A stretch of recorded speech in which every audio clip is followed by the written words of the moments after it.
You're listening to Nooga Radio, NoogaRadio.com, plus with Keon Rose here on 92.7 FM. If it sounds like I drank a quart of vinegar, that is because I did, in fact, this weekend drink a quart of vinegar. A friend of mine dared me, and here I am. No, I'm kidding. Just losing a voice for whatever reason. It's okay. We're hanging in there. They couldn't keep me off the air, though. So here we are with my limited vocal range. If anybody calls this show and attempts to make me upset and attempts to make me yell, understand that is actually not going to be possible. I'm going to have to try and actually keep myself together today, which I think injects an element of drama into the program that it desperately needs. Right? I'm not a big drama person. I try to let the sports do the drama and the reality do the drama. And by the way, the Miami Dolphins have an incredible and crazy story that involves a lot of drama that broke today. That was a developing story this morning that we will discuss later on. But firstly, I'd like to talk to you about Jemele Hill. We're going to get to the SEC and college football, and specifically the Georgia Bulldogs, in a second. But ESPN did suspend Jemele Hill for breaking their social media policy guidelines. And a lot of people are tweeting their support for Jemele Hill and discussing how ridiculous it is that ESPN has suspended Jemele Hill.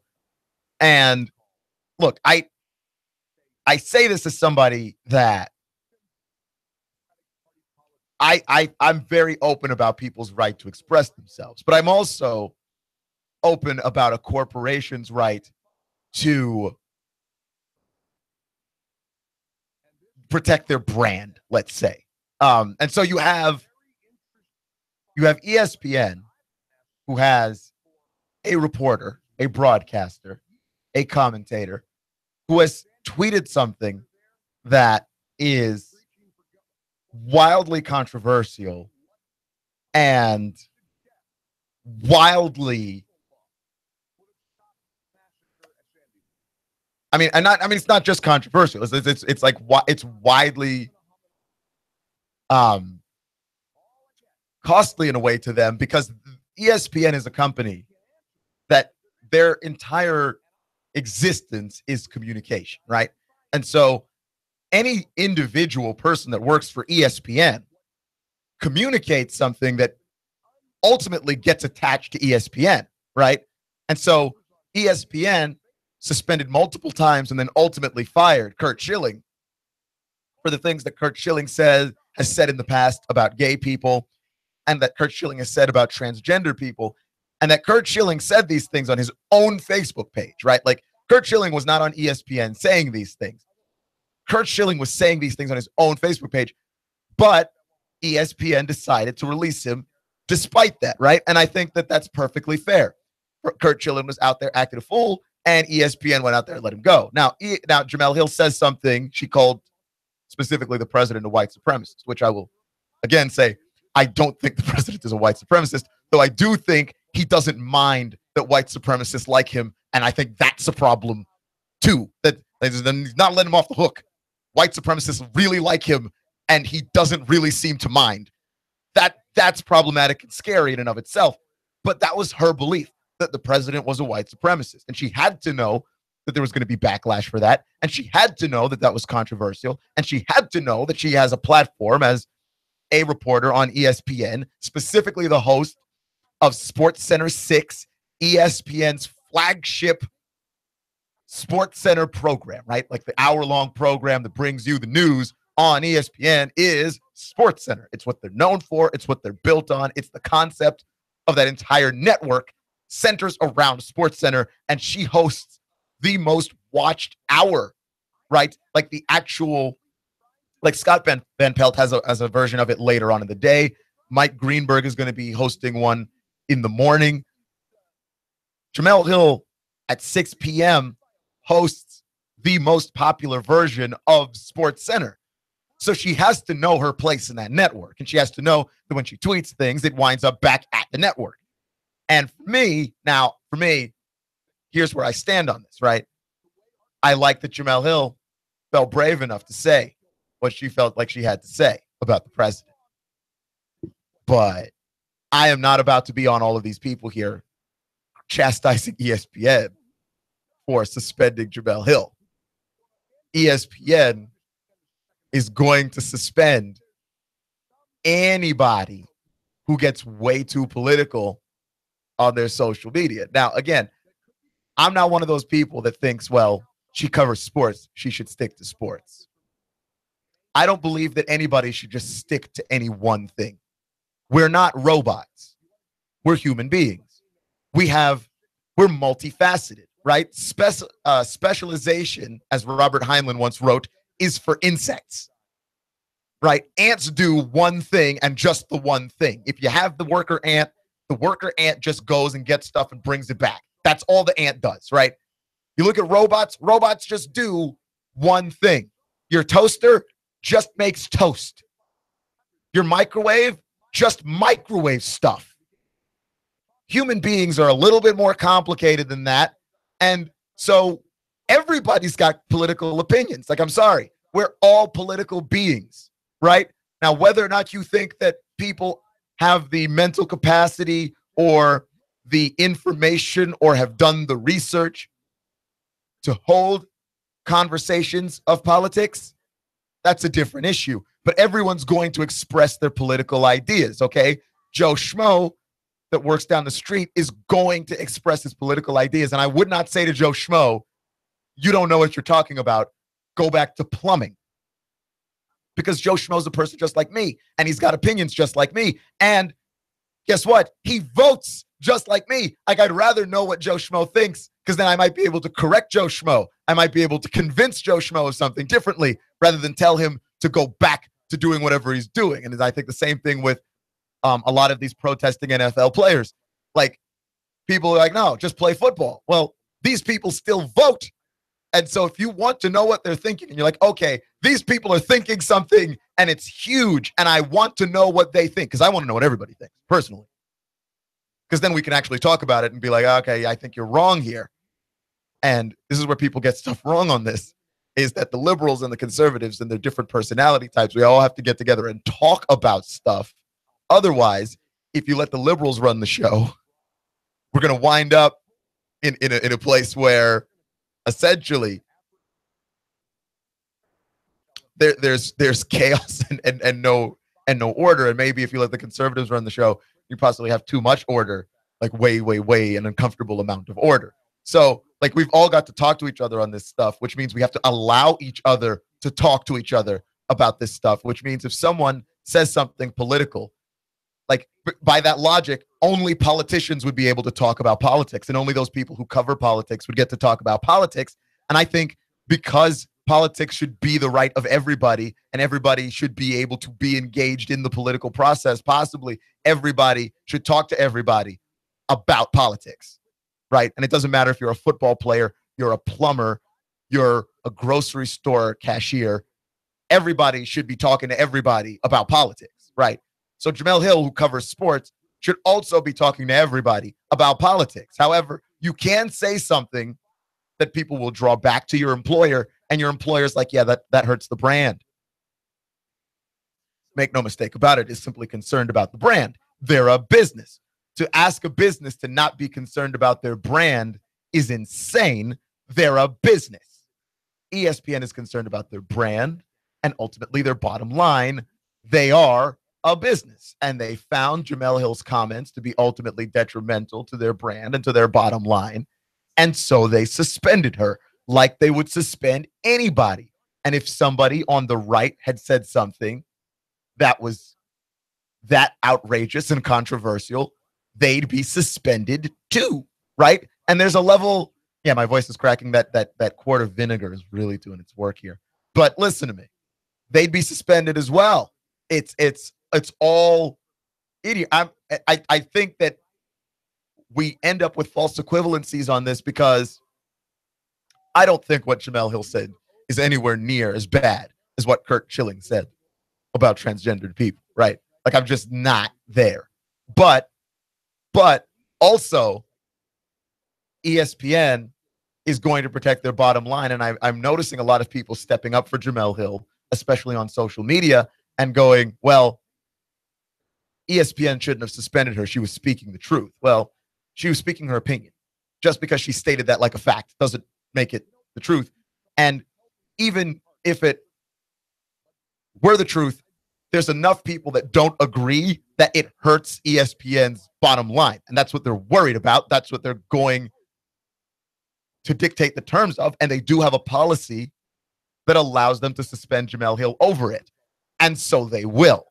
And that's what they've done. And I don't think that they've done anything particularly immoral, nor do I think that they have done anything controversially. I believe ESPN has acted in the best interest of ESPN, right? That means something, because no matter what it is that you say about Donald Trump, you need to understand that Donald Trump supporters watch ESPN too.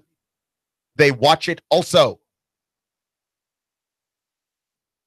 And so that of course, ESPN has to cater to them the same way ESPN has to cater to all their customers. They are a television network, right? And if someone says something racist, you got to let them go. And if someone says something sexist, you've really got to either suspend them or let them go. And if you say something socially that is controversial, you will suspend that person. Kurt Schilling, by the way, got suspended multiple times before he got ultimately fired for all of the things that he has said over the years. Jemele Hill said something about the president. It's an unpopular thing to say about the president, because whenever you accuse somebody of being a white supremacist, like, you really need to be 100% factual on that. And that, she stated an opinion. Well, guess what? You can be suspended for your opinions. Your employer does have the right to let you go. They do. Right? I'm not going to wade too far into the pool of like whether or not I agree or disagree with her. I think that she took a statement that could be read as true and took it to a step too far by actually calling the president a white supremacist. But at the same time, that's really what she feels. And ESPN doesn't want to lose money. That's really what they feel. And so they suspended her. And I don't think that that's something that's super controversial at all. Touch with Keon Rose on Nooga Radio and NoogaRadio.com. Right? If you want people to be able to express their opinions without penalty, then that's fine. But you've got to be aware of the fact that someone someday is going to say something that you don't like. That you don't like. Right? That to me is important. And I think it's interesting because would all of these people who are talking about NFL players and their disrespect, if an NFL player were to protest in some fashion regarding some Republican or some conservative ideal, something that is seen to be that way, would the same backlash be there? I don't know.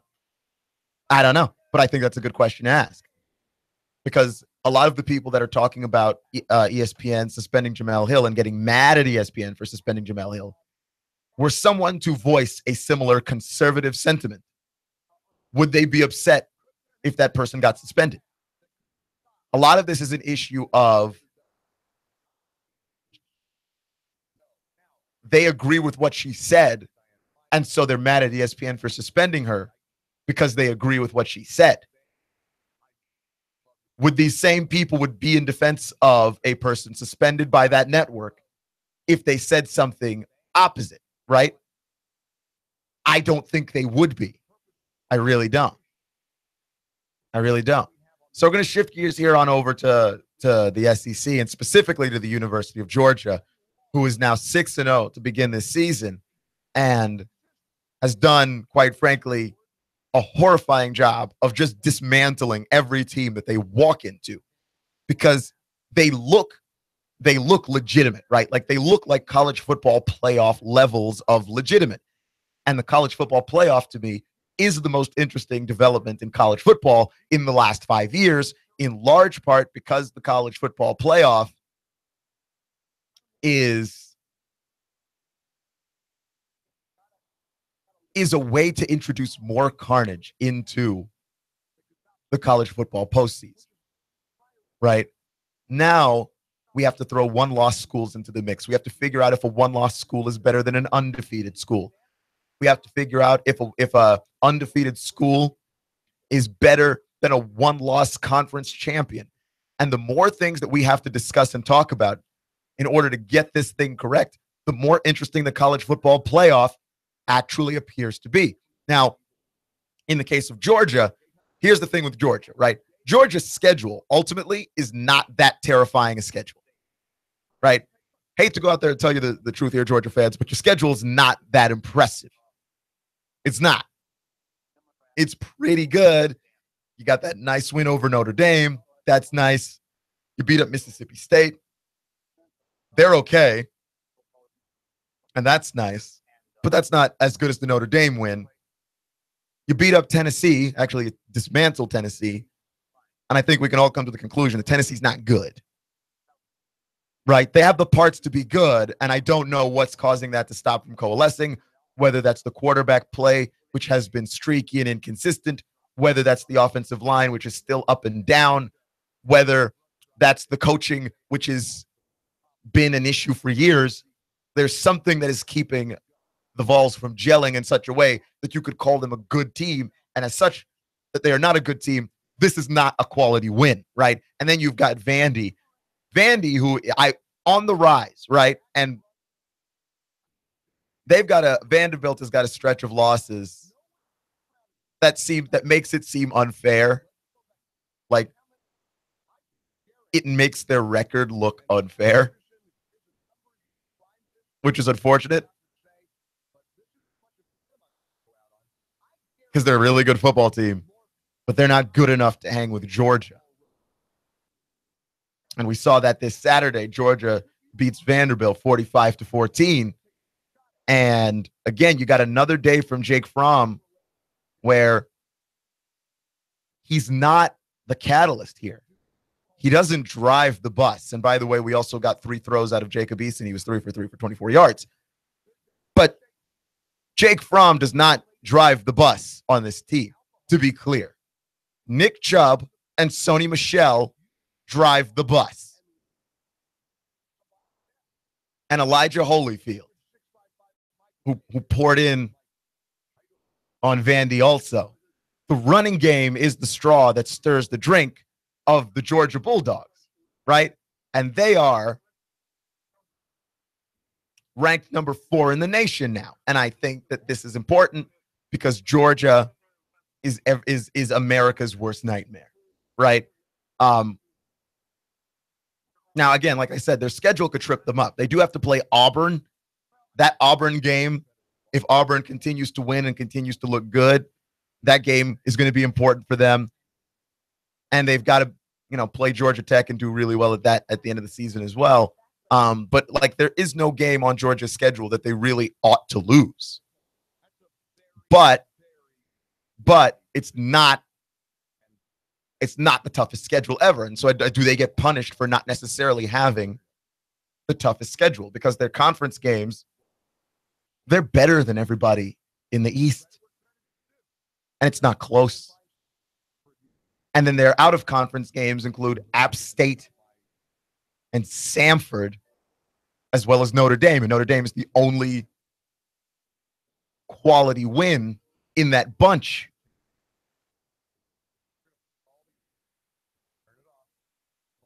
They're the only one. And if Georgia's not punished for their schedule and they are able to win out, now we're looking at a situation where you might have 2 SEC teams in the college football playoff. I don't know if the committee's got the stones to do it, right? I don't think the committee has what it takes to say there are 2 teams that deserve to be in this playoff, that deserve to make it into this postseason from the same conference. I don't think the committee does. They had an opportunity to do it last year with the Big Ten. I don't think that they get that done this year with Georgia. But if Georgia does it, this is the nightmare that America wanted to avoid. America wants the SEC to stink. They want the SEC to be bad. And they want the SEC to be bad in large part because it suits their thinking that, yeah, you got 5 power conferences and you get one team from 4 of the 5, right? Because the Big 12 doesn't really count. You get one team from 4 of the 5 and we're all good. And here comes Georgia throwing a wrench into all of that because Georgia might legitimately be one of the top 4 teams in this nation, and it's not even close. Much with Keon Rose on 92.7 FM. Traffic, news, and information. Nooga Radio. Digital FM 95.3 HD4 and 92.7 FM. 3, 2, 1. Chattanooga Radio. Digital FM 95.3 HD4. 92.7 FM's news now. Officer Jake Hetram with the Chattanooga Police Department says he suffered back and neck injuries when a drunk driver slammed into the back of his patrol car. This happened on the Old Jolly Bridge. Daniel Upton was taken into custody. He blew a .212 blood alcohol level, over 2 times the legal drunk level. He's been given a bond totaling $24,250. He claims he had 2 vodkas. In Bradley County on Saturday night, a motorcyclist was found dead in a ditch on the side of the road. His girlfriend is the one who called 911 to notify the police. The authorities say he received fatal injuries from not wearing a helmet. It was later discovered the motorcycle was stolen out of Bradley County. Nooga Radio is the home of Sean Hannity every weekday from 3 to 6 right here, Nooga Radio. And Hamilton County schools on fall break all week. Russell Stroud, Nooga Radio, News Talk 92.7 now. Traffic, news, and information. Nooga Radio. Digital FM 95.3 HD4 and 92.7 FM. Broadcasting live to over 1 million souls in Chattanooga, the Tennessee Valley, and beyond on frequency modulation 92.7. Sean Hannity, 25,000 watts on digital FM 95.3 HD4. CBS Radio News. NASCAR, Bloomberg Markets, David Tulis, streaming strong at NoogaRadio.com. Live on YouTube and Facebook. Nooga Radio, News Talk 92.7. Chattanooga Radio. Power Hour News at noon and 9 being brought to you by Greg's Sandwich Works, featuring the best cuts of meats for your sandwich. Greg's Super Spuds, wraps and the most delicious salads in Chattanooga. Greg's Sandwich Works, 6337 East Brainerd Road, Chattanooga. Goss Insurance. Yes, we are local. And no, we don't have an 800 number. In fact, our mobile numbers are on our business cards. We live, work, play, and worship in Chattanooga, and we would love to help with your insurance. Business, auto, home, life insurance. Call now, save money. Call Goss Insurance for all your insurance needs. Goss Insurance, 875-2500. 875-2500. Hey, dude, check this out. Have you ever seen one so big? Whoa, look at the size of that. Look at this little itty-bitty one. Wow, that's really small. They have them big, small, and everything in between. You'll always find the biggest variety of knives at the knife shop at Frost Cutlery in Ottawa. We're talking about over 40 brands of knives, including Benchmade, WR Case & Sons, Booker, and all the Frost Cutlery brands. Now, Sam, you've been to the cutlery shop. Is it amazing? Spectacular. The knife shop at Frost Cutlery in Ottawa. They have knives, swords, kitchen knives, ammo, and reloading supplies, plus survival gear. It's the knife shop at Frost Cutlery, open 7 days a week. Hey, girls, you're going to love this. We're going to the knife shop. Hey, let's not tell them they have ammo and loading supplies. The knife shop at Frost Cutlery opens 7 days a week. You'll always find the biggest variety of knives. You're going to love the knife shop at Frost Cutlery in Ottawa. The knife shop. And tell them David Tulis sent you. Hi, this is Eric Felton. Taxes, accounting, business advice. I've got a neat brochure, 12 ways to improve your business profits. Come on by for a free consultation and we'll give you a copy. E.J. Pelton Company, 332-3339. He's doled out so much cash, such a huge mountain of cash, that he's become a national star. Rick Davis. You know the story. Cash, cash, cash, and more cash. People can't believe it. They want to see it. And now Rick Davis has a new TV show. National TV, USA and Canada. He's got the gold and silver, diamonds and rings. You get dizzy just thinking about it. Rick's selling. Rick's buying. Cash, cash, cash. We interrupt this commercial to bring you an important announcement. Rick Davis National TV Show, reaching over 80 million people nationally and internationally. Check your local listing for airtimes. Rick Davis hasn't gone Hollywood. He's gone Chattanoogan. And Hollywood loves it. And so will you. Rick Davis Golden Diamonds debut show. See Rick Davis Golden Diamonds Brainerd Road now. He's got the gold and silver diamonds and rings. You get dizzy just thinking about it. Rick's selling. Rick's buying. The autographs are free. Hi, this is Eric Felton. Taxes, accounting, business advice. I've got a neat brochure, 12 ways to improve your business profits. Come on by for a free consultation and we'll give you a copy.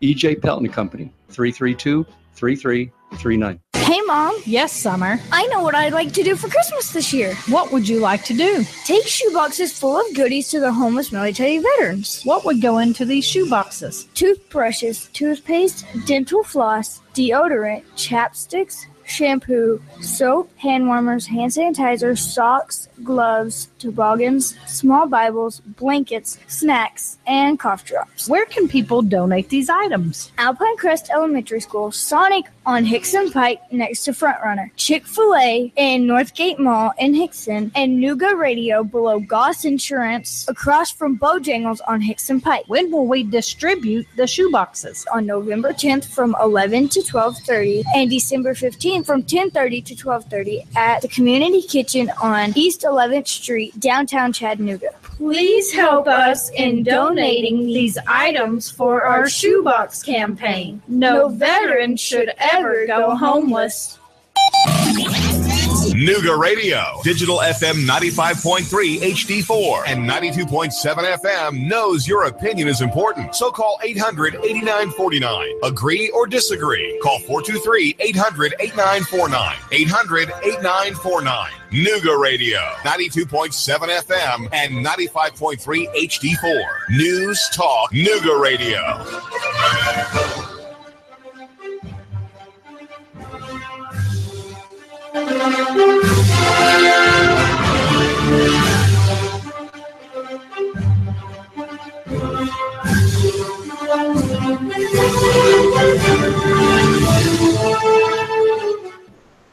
You're listening to Nooga Radio, NoogaRadio.com, Clutch with Keon Rose here on 92.7 FM. I know it doesn't sound like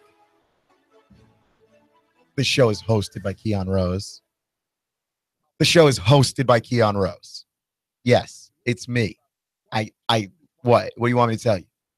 What do you want me to tell you? You want me to tell you that I drank a quart of vinegar this weekend? I drank a quart of vinegar. And I'm still somehow alive. Because as it turns out, I actually am the second most interesting man in the world. So I can survive vinegar drinking. I wouldn't recommend it though. As you can hear. Unless you went over to YouTube, in which case you get to see also. So you can do whatever you want to do with that. I'm just saying. Before the break, I was talking about Georgia.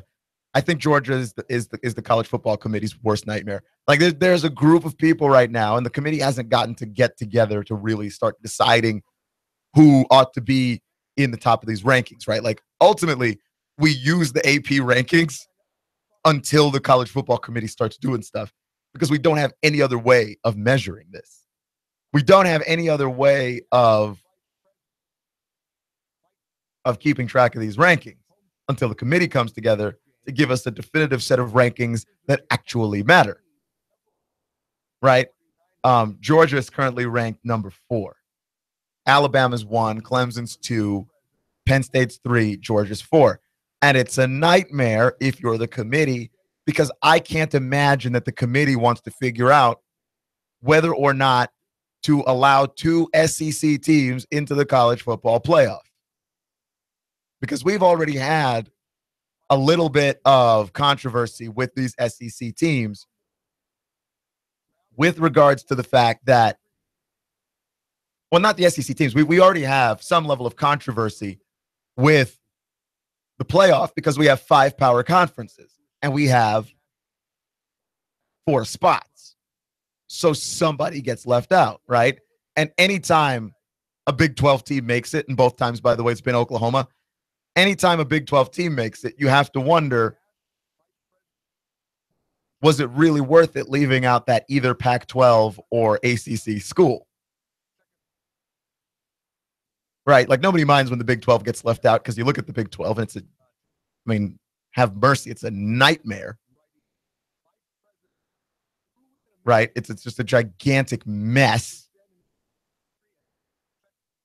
of a football conference, but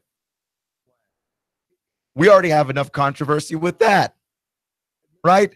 That already gives us enough to chew on. If you let 2 SEC schools in, that's 2 Power 5 conferences that you have to ignore. That's 2 Power 5 conferences that don't get in. And one of them will have to be the Big 12, right? Like, because TCU is ranked 6th. And while I like TCU, and while lately TCU has been playing some very inspired football, let's be completely honest with ourselves here. TCU isn't better than Washington, and I don't think TCU is better than Georgia. Right?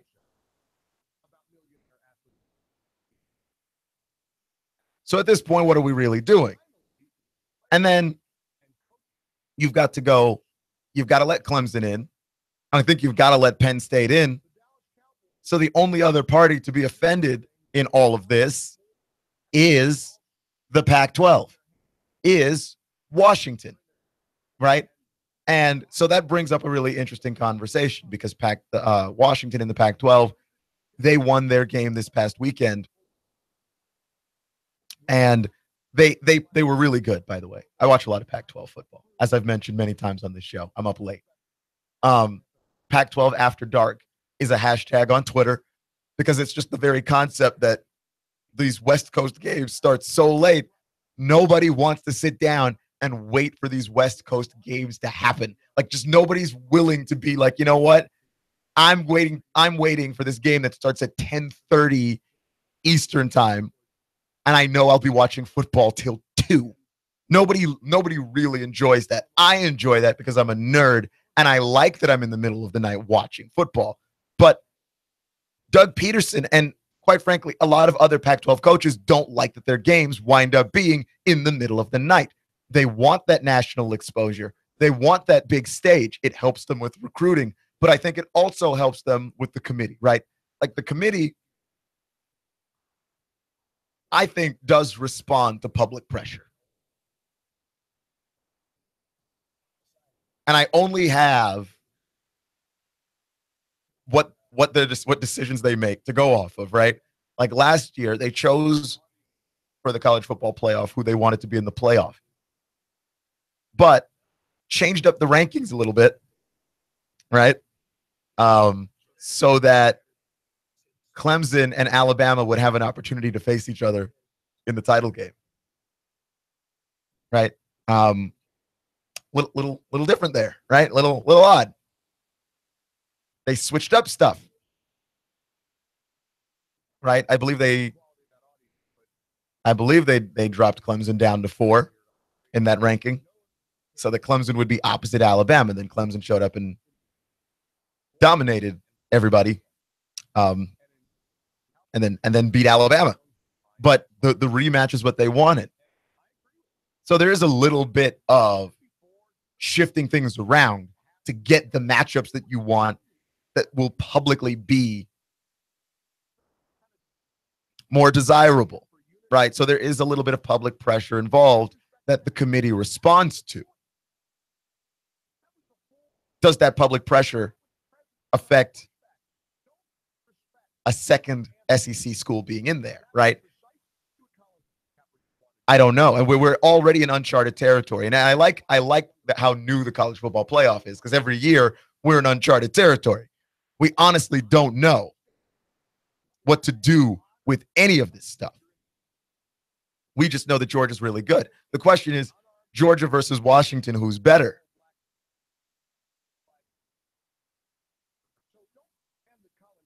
And that's hard to say without a playoff. And it's ironic to me, really, because that was the purpose of us even having a playoff in the first place, is we get to a certain point where you're like, well, who's better than who? and you end up deciding that. We ended up having computers deciding all of that stuff instead of the teams playing on the actual field.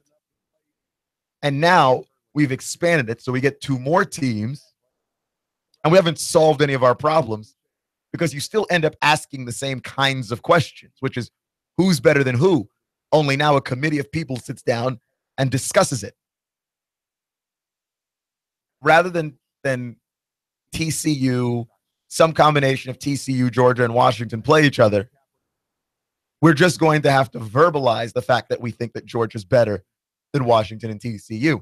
But if that's ultimately not more popular, right? Like if that's ultimately going to wind up being something that's incredibly controversial, and you're Alabama and you're Georgia and you feel like you deserve to be in there, and Georgia, you get knocked out in place of Washington or in place of TCU, then what? Then what, right? Like if TCU wins the Big 12 or if Washington wins the Pac-12, they will be their conference champions, right? Now, say Georgia wins out. They get all the way to Atlanta. They're in the SEC title game. And then Alabama beats them because Alabama beats everybody in the SEC title game. It's been a very long time since we've seen a result that wasn't that. That wasn't Alabama beating somebody in the SEC title game. Okay, cool. Now what? Because the committee has said that they favor conference champions. So even though Georgia would not be a conference champion, they might still record-wise be and statistically be one of the better teams in the nation. And if at that point nobody has shown any particular propensity to stop and or slow down Nick Chubb and Sony Michel, then what? Because no one has. There isn't an answer for those 2 guys. And I don't care what team you coach, right? Clemson's got probably the best defense in the country, in my opinion. I just look at them and I'm just like, wow, that team suffocates people. There isn't an answer for Michel and Chubb. No one's found the secret formula yet. Both of those guys are just popping off. And I mean, it's impossible to figure out how to slow them down. It is. They're incredible. Like Nick Chubb isn't just big and strong and powerful. He's also fast.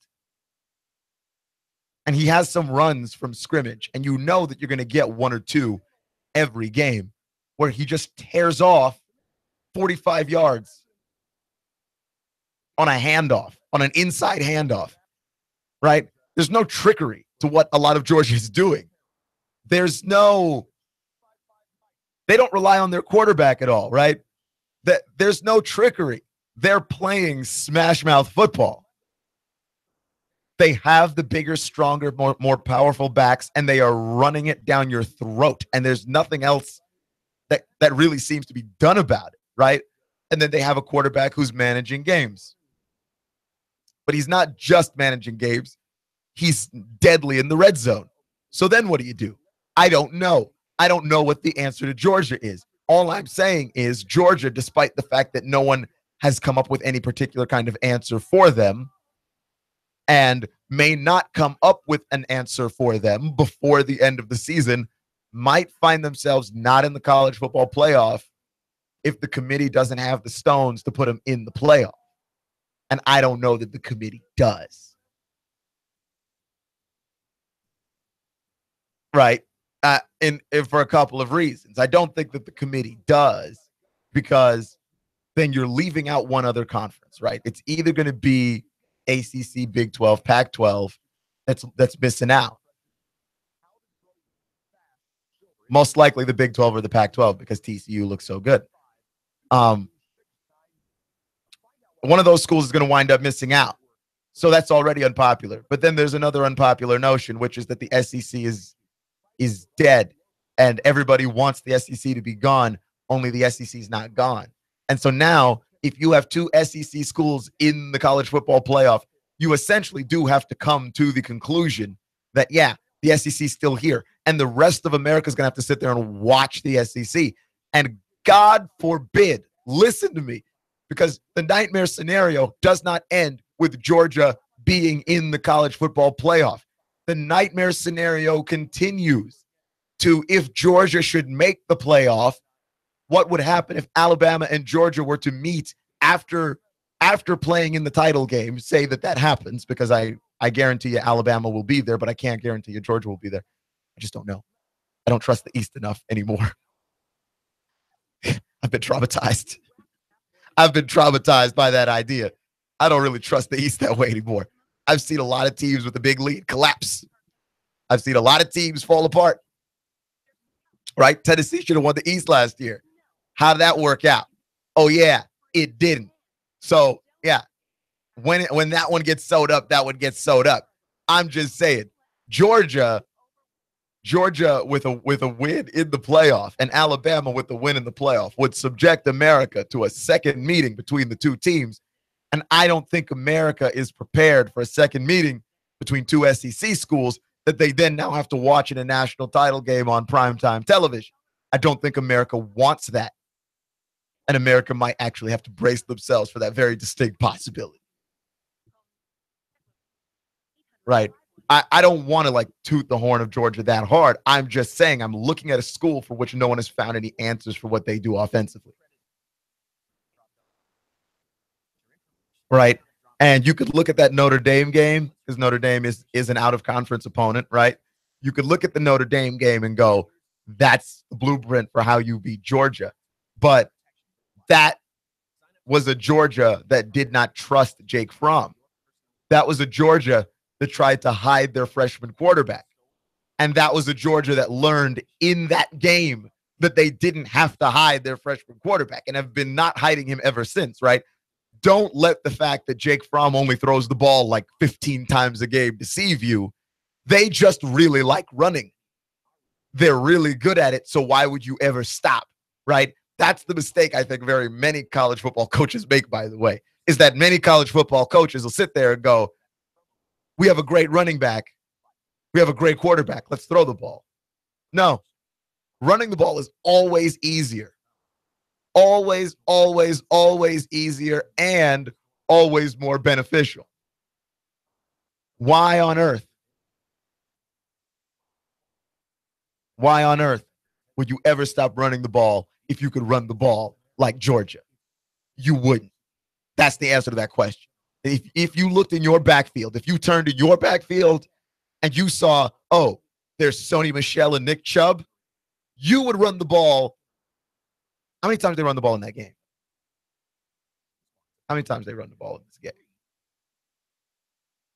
This is deeply important to my conversation right now. I need to know how many times they ran the ball in this game, because it was a lot. Right? Because they've got, I mean, apart from the fact, and I'm not going to count any of the Jake from scrambles, but apart from the fact that they have like 5 running backs, if you turned around and you had the success that Sony Michel and Nick Chubb and Elijah Holyfield had on Saturday, you do that too. They ran the ball 35 times. They ran the ball 35 times. Right? Between the two quarterbacks, they only threw the ball 14 times. They ran it 35 times. And if you had those backs, you'd run the ball 35 times a game too. You would. Right? I'm seeing it a little bit in the NFL with the Jacksonville Jaguars, except the Jaguars don't even have a good quarterback. They've got Blake Bortles, and Blake Bortles stinks. And it's just like, well, we've got Leonard Fournette. We're just going to run the ball. We're just going to run the ball and see how that goes. And it's worked. The Jacksonville Jaguars are leading that division. How many of you saw that coming? So, yeah, you could run the ball like Georgia. Then guess what? You'd run the ball like Georgia. Clutch with Keon Rose on 92.7 FM, Nooga Radio, NoogaRadio.com. In other SEC games that happened, Alabama and Texas A&M was a surprisingly interesting game, right? Alabama wins the game, which you did expect. They win 27-19. But Texas A&M refused to go away in that game. And the young man, Kellen Mond at quarterback, I like that kid. I like him. I mean, that guy plays his heart out. Have mercy. Kellen Mond does not know how to go away. And he runs and he twists and he turns. And Texas A&M, their offensive line appears to be booty, and it doesn't matter. This guy keeps plays alive with his feet. He looks downfield. He tries to throw the ball to his receivers. He had one throw that was literally out of bounds, right? The pass was out of bounds, and his receiver leaned out of bounds and got both feet in bounds and was able to make that play. He was able to make that play and score the touchdown on a throw that no matter how many times I see it, it doesn't make any sense. And if you thought that Alabama-Texas A&M game was going to be anything on the verge of close, then I promise you were the only one, or you must be an A&M fan, because I didn't think that game was going to be close. And I think we have to reassess our stance on Kevin Sumlin, right? Which I don't have to reassess my stance on Kevin Sumlin. I never thought Kevin Sumlin should have been fired in the first place. I think that Kevin Sumlin is a guy that I think he lacks organizational control. That is a problem with him. And maybe his athletic director needs to figure out how to put the clamps on him so that gets worked out. But if Kellen Mond can run Texas A&M's offense, and I think Kellen Mond has potential, but he's very young, very green, and I didn't know he had this in him, to be honest with you. I didn't. But you look at Kevin Sumlin's track record always says, give Kevin Sumlin a quarterback, and Kevin Sumlin is going to give you points. Kevin Sumlin is going to find a way to score on teams that are difficult to score on, right? This is not Alabama being weak. This is Alabama playing an actually decent Texas A&M football team. And we all expected them to not be decent. We expected Kevin Sumlin to implode. We expected the Aggies to fall apart, and they haven't, and I don't think that they will.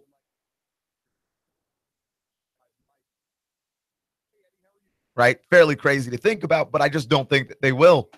Next up, A&M plays Florida, Mississippi State, and Auburn. And Auburn is their next opportunity to trip up.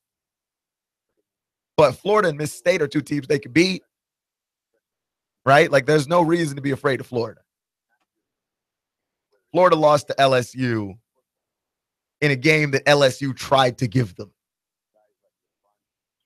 I mean, you could talk about how LSU gutted out a win. And let's just jump to that game and talk about it real quick, because you can talk about how LSU gutted out a win. But they did not play well. Right? Just really didn't, and had to rely on Danny Etling to make plays. But Danny Etling threw the ball 16 times in that game, man. Trust me, your quarterback, and it doesn't matter if it's college or pro, your quarterback throws the ball 16 times in a game, you don't trust him. He either didn't have to, and this game was a 1-point game. So no, that's not true. Or you don't trust him. And Danny Etling is a game manager. So you don't trust him to make plays.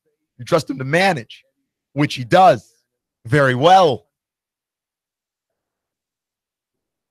Right? And Ed Orgeron was after the game talking about his team that was talking about a team that was playing with heart and playing with grit and playing with pride. And it's no, that's how you describe your team when they play bad and win anyway. This was not a high-scoring game. This was not a defensive battle. This was two teams that could not score the football. And the team that missed their extra point wound up losing the game. That's the game.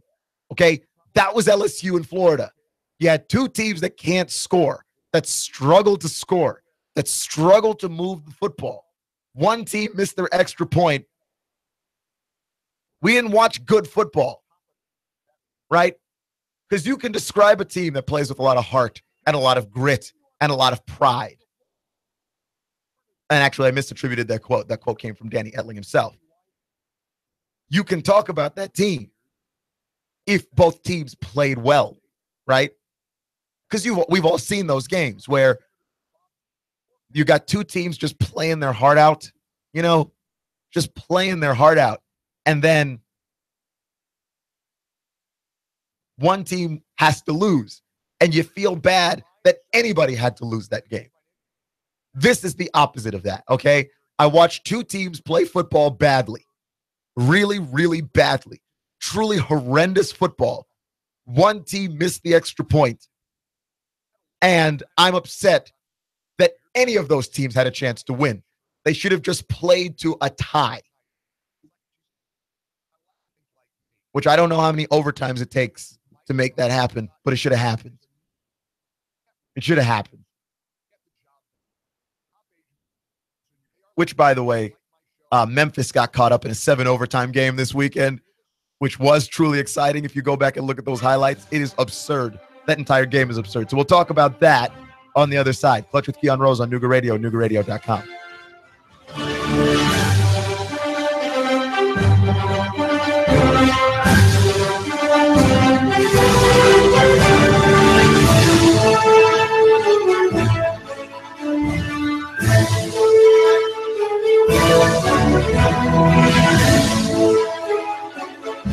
The Tennessee Valley's news talk leader, Nooga Radio, digital FM 95.3 HD4 and 92.7 FM. 3, 2, 1. Chattanooga Radio, digital FM 95.3 HD4, 92.7 FM's news now.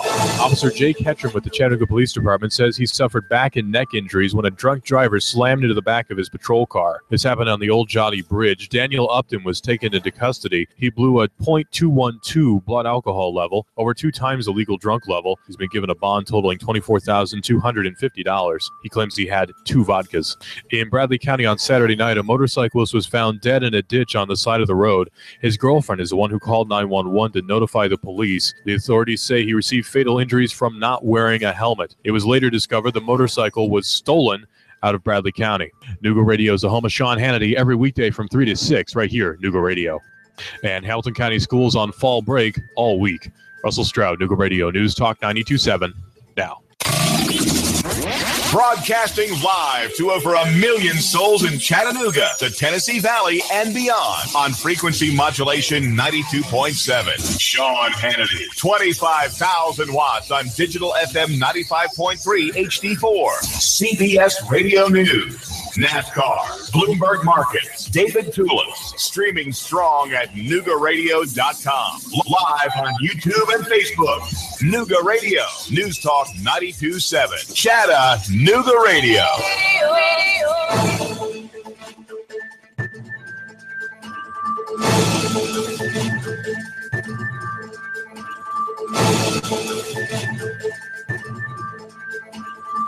WBLZ HD4 Ottawa, W224AZ Chattanooga, 92.7, digital FM 95.3 HD4, Chattanooga. Wildfires force evacuations and cause destruction in Northern California. This is devastating. It doesn't even look familiar. That Obama clean power plan to reduce greenhouse gas emissions. It's being scrapped by the new EPA Administrator, Scott Pruitt. This is the CBS World News Roundup Late Edition. I'm Dave Barrett. Fast-moving and dangerous wildfires in Northern California. In Santa Rosa, about an hour's drive north of San Francisco, Kay Keller watched. This is the stuff you have nightmares about, you know, your home burning down. It is unbelievable standing here looking at all of this ash and my bicycles, like everything's just completely gone. Jake Munns went to check on his uncle's place in Santa Rosa. A beautiful neighborhood, quiet, nice neighborhood. To see it like this it's terrible. In Northern California, 20,000 people have evacuated, often on short notice. More than 1,500 structures have burned. More from KPIX TV's Katie Nielsen. The problem is these winds here have been so unpredictable, and we are in such a densely populated area that when one home catches fire, the next home is so close, the next home catches fire, the next home catches fire. And so that is why they are seeing such widespread destruction across the city of Santa Rosa. One death reported in Mendocino County, and it's not just the northern part of the state. Santa Ana winds have whipped a wildfire in Southern California's eastern Orange County. Even horses had to get out. 2 elementary schools and some neighborhoods were evacuated. Multiple homes have burned there in hilly terrain. Another change in environmental policy planned by the Trump administration. CBS's Stephen Portnoy has the details. Repealing the Clean Power Plan will spark not just a public policy debate, it may also prompt a legal fight. The Obama administration argued the plan to curb greenhouse gas emissions would prevent asthma attacks and premature deaths. Environmentalists say undoing it would blow past the EPA's own scientific findings issued in 2009 that greenhouse gases endanger the environment and require regulation. The Sierra Club's John Cookett, if this change takes place, everyone will sue, and over time this will all get sorted out. But we haven't seen what their proposal is. We don't know how exactly they're going to repeal this rule. Now to Las Vegas and the probe into the mass shootings. Clark County Sheriff Joe Lombardo says they've been talking with the brother of shooter Stephen Paddock. We are in contact with him, along with other family members. I will not discuss what came out of those interviews, but every piece of information we get is one more piece of the puzzle. CBS's Pat Milton says officials are looking into whether Stephen Paddock practiced at a shooting range near Mesquite, Nevada, 2 days before the attack. On Wall Street, the Dow closed down 12 points, NASDAQ fell 10, and the S&P lost 4. Now this. I'm Jay Farner from Quicken Loans. The rate today on a 30-year fixed-rate mortgage is 3.875%, APR 4.05%. But choosing the right mortgage lender involves so much more than just a rate. Only Quicken Loans has earned 11 J.D. Power Awards. No other lender comes close to that level of client satisfaction. And we invented Rocket Mortgage. It gives our clients a simpler, hassle-free way to get a mortgage completely online in minutes. No one else has anything like it. And our people. Each one of our 17,000-plus team members throughout Detroit, Cleveland, and Phoenix provides absolute client satisfaction each and every day. So why would you go anywhere else to get your mortgage? Go to America's #1 online lender. Call Quicken Loans today at 800-QUICKEN or go to rocketmortgage.com for the best mortgage experience on earth. That's 800-QUICKEN. Call for cost information and conditions. Equal housing lender licensed in all 50 states. NMLSConsumerAccess.org number 3030. How to size up North Korea's saber rattling. Correspondent Cammie McCormick says Defense Secretary James Mattis spoke up today. Mattis told an Army conference that diplomacy and economic pressure are still at work and the best options. But he also added, "What does the future hold? Neither you nor I can say. So there's one thing the U.S. Army can do, and that is you have got to be ready to ensure that we have military options that our president can employ if needed." But he again emphasized diplomacy and pointed out the recent UN Security Council resolutions. Cammie McCormick, CBS News, Washington. Examining quake rubble in Mexico City, engineers say many collapsed buildings were put up using flat slab techniques that are not allowed in other places. Floors are supported only by concrete columns, and in a quake, connections can break. And they did at one school where 26 people died. You're listening to the CBS World News Roundup. 3, 2, 1. Chattanooga Radio. Digital FM 95.3 HD4. 92.7 FM's news now. Officer Jake Ketchum with the Chattanooga Police Department says he suffered back and neck injuries when a drunk driver slammed into the back of his patrol car. This happened on the Old Jotty Bridge. Daniel Upton was taken into custody. He blew a .212 blood alcohol level, over 2 times the legal drunk level. He's been given a bond totaling $24,250. He claims he had 2 vodkas. In Bradley County on Saturday night, a motorcyclist was found dead in a ditch on the side of the road. His girlfriend is the one who called 911 to notify the police. The authorities say he received fatal injuries from not wearing a helmet. It was later discovered the motorcycle was stolen out of Bradley County. Nooga Radio is the home of Sean Hannity every weekday from 3 to 6 right here, Nooga Radio. And Hamilton County schools on fall break all week. Russell Stroud, Nooga Radio, News Talk 92.7 now. Traffic, news, and information. Nooga Radio. Digital FM 95.3 HD4 and 92.7 FM. Broadcasting live to over 1 million souls in Chattanooga, the Tennessee Valley, and beyond on frequency modulation 92.7. Sean Hannity, 25,000 watts on digital FM 95.3 HD4. CBS Radio News. NASCAR, Bloomberg Markets, David Tulis, streaming strong at NoogaRadio.com. Live on YouTube and Facebook. Nooga Radio, News Talk 92.7, Chattanooga Radio.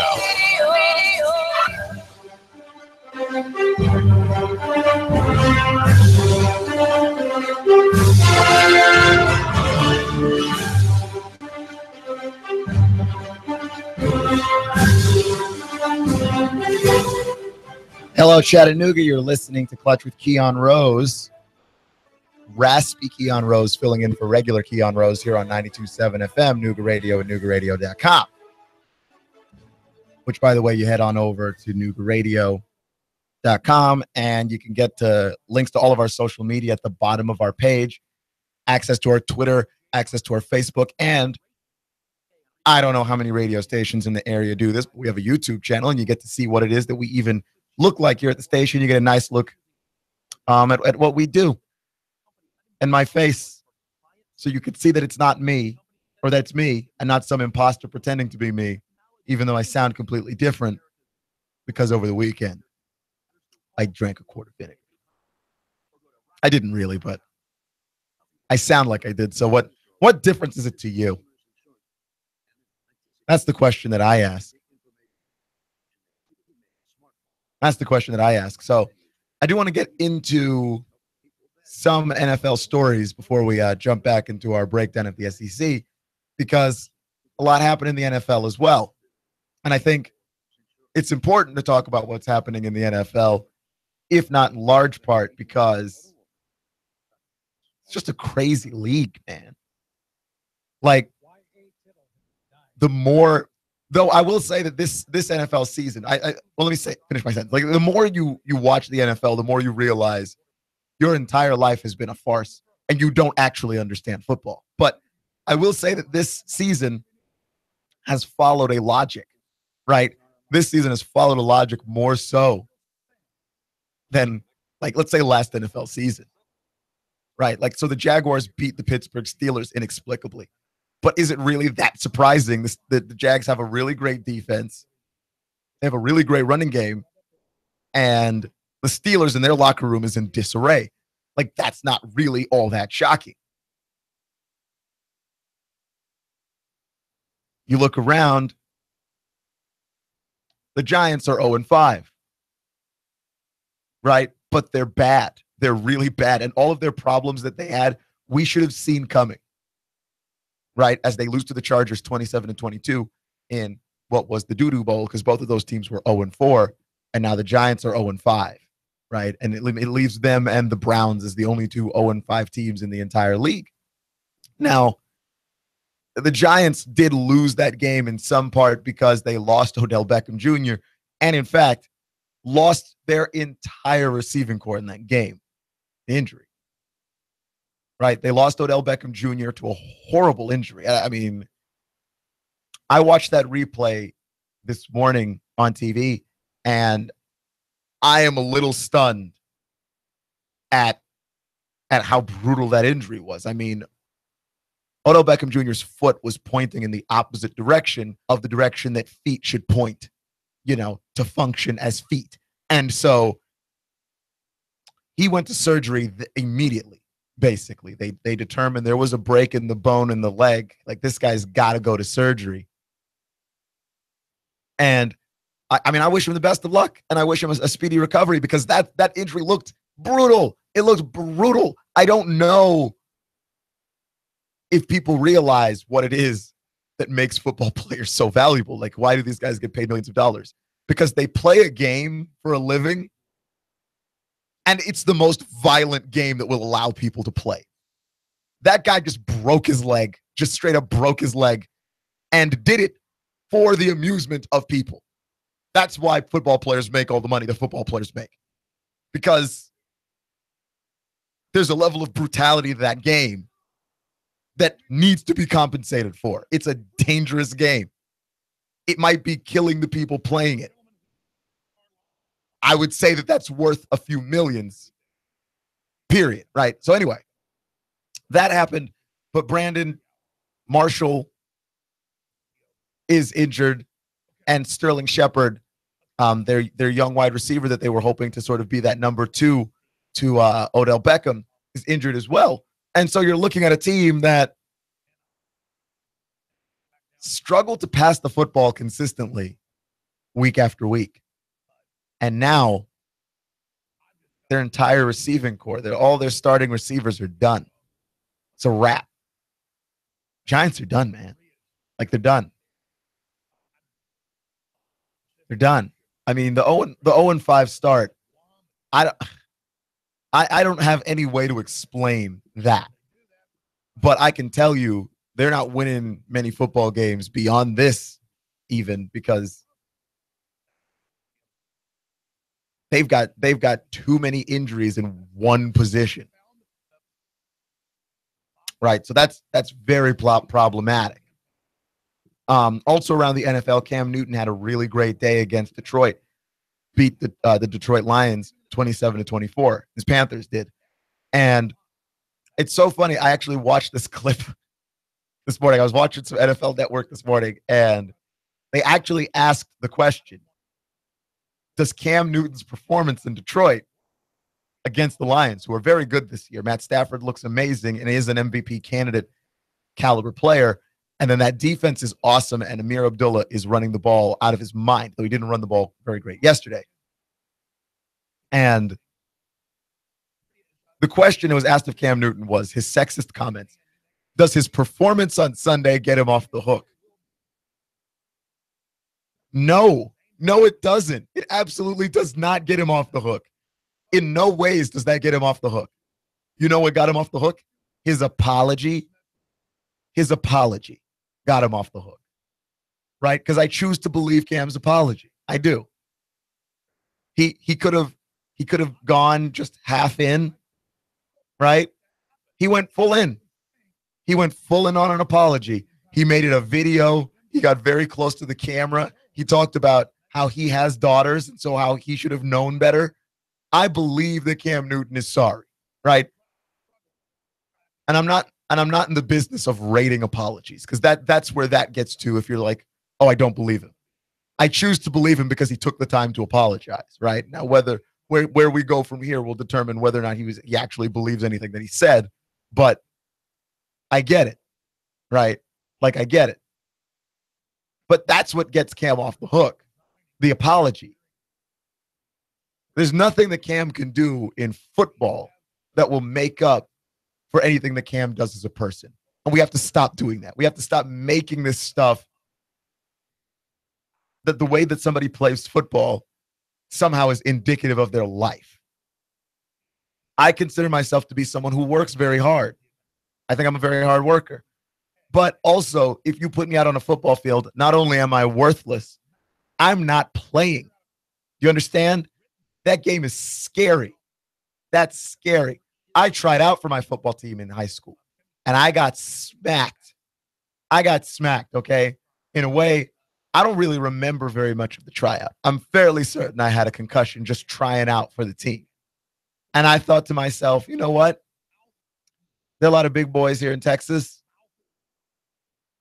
I'm not one of them. I can't play this game. And I walked away from the game of football the day that I walked towards the game of football. It was the same day, as it turns out. So, yeah, I'm not exactly one to stand here and tell you that somehow the merit of anybody as a football player also conflates with them as a person. It does not. Otherwise, I wouldn't be anywhere in life. Cam gets to learn to be a good person the same way he gets to learn to be a good football player, by learning to be a good person. Being a good football player does not absolve you of things that you do as a person outside of football, right? Being a football player does not also mean that you can't have political opinions, because there's you, the football player, and there's you, the person, and those two people are different, right? Like, you realize that all football players go to college, and therefore there's a large number of them that are very educated, for instance. And so, yeah, we'll have political opinions on things because. Clutch with Keon Rose on Nooga Radio, NoogaRadio.com. All right, jump back to college football really quickly, because I did get hung up on the whole LSU and Florida game in which two teams played football badly, and by definition, one team had to win, I guess. But in no way was that an enjoyable experience to watch. I promise. Okay. Now, if you're Florida, to me, this entire season for Florida, I don't know if Florida expected to win a bunch of games at the beginning of the season. I think they did, because a lot of people at the SEC media days voted Florida to win the SEC East, which, looking back in retrospect, that was clearly foolish. But I always thought that Florida was in trouble this entire season. The moment that Jim McElwain could literally not decide between any of his quarterbacks, I knew Florida was in trouble, because Jim McElwain's supposed to be an offensive guy. And to me, I think very often we say to offensive guys, hey, you're an offensive guy. Show up and fix our offense. Show up and make our quarterback somebody who is a good quarterback. And that's not how this works. The offensive guy shows up and does what he can with the team that he's given. And Jim McElwain this year has never had less weapons than what he's got. And he didn't have a quarterback to begin with. That was his other problem, right? And so for me, I'm watching Felipe Franks and I'm watching Florida, and they don't fully trust him yet because he threw the ball 16 times that game. He was 10 of 16, 108 yards. He's showing a lot of promise to me in terms of being fairly accurate, not necessarily making horrible decisions with the football. And Felipe Franks next year might be scarier than Felipe Franks this year.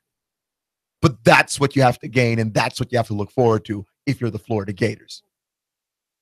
Because you're going to see a lot more games if you're the Gators like this. The Gators, who, by the way, have, in my opinion, an elite defense. They have an elite defense. But this offense is just dreadful and miserable to watch. Right? They stink at running the ball. They stink at passing the ball. Not all of this is their fault. They're missing receivers. They're missing running backs because of fraud and scams and suspensions. I get it. But two bad teams played football on Saturday, LSU and Florida. And by definition, one of them had to win. That's where I've come on to on that. I didn't enjoy watching 1 second of that game. And have mercy, neither would you. You wouldn't have. Nor should you have, by the way. Nor should you have. By the way, top of the 9th inning here in the NLDS, and the Cubs lead the Nationals 2-1. So I'm sweating bullets a little bit right now because this looks like playoff deja vu. Again, the Nationals make it to the playoffs and do nothing, which I cannot abide by any longer. So anywho, Auburn played Ole Miss. Auburn beat up Ole Miss. They beat up Ole Miss real bad in a game that was unsurprising how badly they beat up Ole Miss. Jarrett Stidham throws for 2 touchdowns. Kerryon Johnson on the ground adds 4 more, and they beat up on Ole Miss like really, really bad. I know I might have said it like that a couple of times, but man, 555 yards on the ground, and Kerryon Johnson looked absolutely unstoppable. He had 28 rushes in that game. And again, like I said about Georgia earlier today, that if you had Nick Chubb and Sony Michel in your backfield, you would run the ball like Georgia runs the ball. If you're Auburn and you've got a dude like Kerryon Johnson, you just keep turning around and giving that guy the ball until the game's over, right? Just keep doing that until the game ends, which is essentially what happened, because Buddy had 200 yards and 4 touchdowns and basically just looked like he was playing with children. Looked like he was rushing against children. That's what it looked like all day. And so to me, I'm just like, this has got to be the best of Auburn football. Jarrett Stidham cannot be running the football. I understand that Gus Malzahn likes his quarterbacks to run. Jarrett Stidham can't be the guy that runs that football. He just can't. That's not the player that he is. And when you've got running backs who can really run it, you really just got to scheme for that. You really just got to scheme for that. And Ole Miss Ole Miss put up 23 points. Shea Patterson, 2 touchdowns, 346 yards. But Ole Miss can't run. 83 yards on the ground. For how one-dimensional they were, I am alarmed that 23 points got on that board, because it wasn't like you didn't know what they were going to do.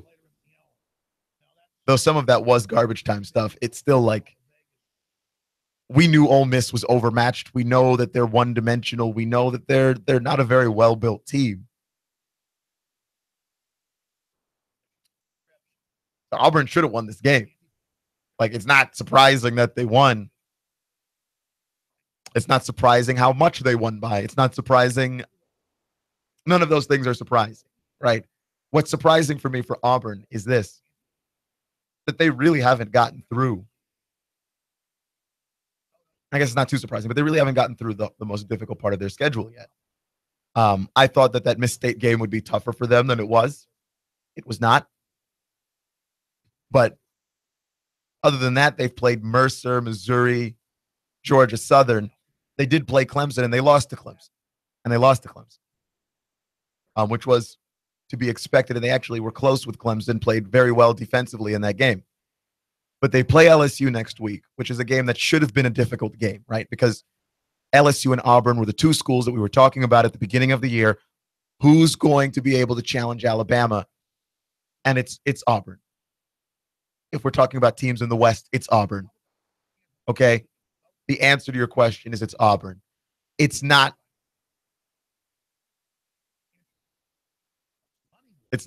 LSU. LSU's bad at football. And so next week, you look at that game and you're like, Auburn versus LSU, even if they're playing in Death Valley, which they are, I don't have the confidence in LSU in that offense. It's not consistent. It's not very good. I don't believe in them. Right? They now cannot run the ball very well. Danny Etling was never going to be the hero of that team. So what did anybody expect after that? Right? Like, if they don't run the ball well, they're not good. Right? And I don't care if your offensive coordinator is Matt Canada or Don Shula. Like, it's not happening for you. It just isn't.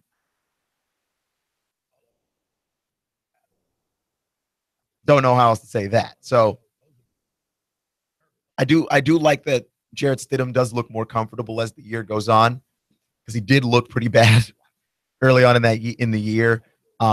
Especially in that Mercer game. They won 24-10, but it wasn't like Jarrett Stidham was the reason why they won.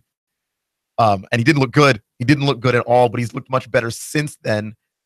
And Auburn's offense has put up, since that moment, 51 points on Mizzou, 49 on Miss State, 44 on Ole Miss, and they play LSU next week. And while LSU is a defensive team that can be very good, they're also a defensive team that can get run off the field. Miss State handled LSU very, very well, right? Put up 31 on them and blanked. You look up what's next for Auburn, LSU, Arkansas, and A&M. Like, this is supposed to be the rough part of their schedule, and LSU's been disappointing, and Arkansas has been disappointing. Right? It's supposed to be a 4 tough in a row for Auburn, because after that they play A&M, and after that they play Georgia. And A&M looks good, surprisingly, and Georgia looks very good. And in my opinion, unsurprisingly. Like, we should have seen this coming. I don't know if I saw them being undefeated at this point, but I did see them being like head and shoulders better than the rest of the East. That's why I picked them. That's exactly why. So I'm looking at Auburn and I'm going, yeah, I thought Auburn was going to be good. I thought Auburn was going to have to prove themselves against LSU. And as it turns out, Auburn is very good. But what I wound up being wrong about is that they're not going to have to prove themselves against LSU. because LSU's not going to be enough of a challenge, I don't think.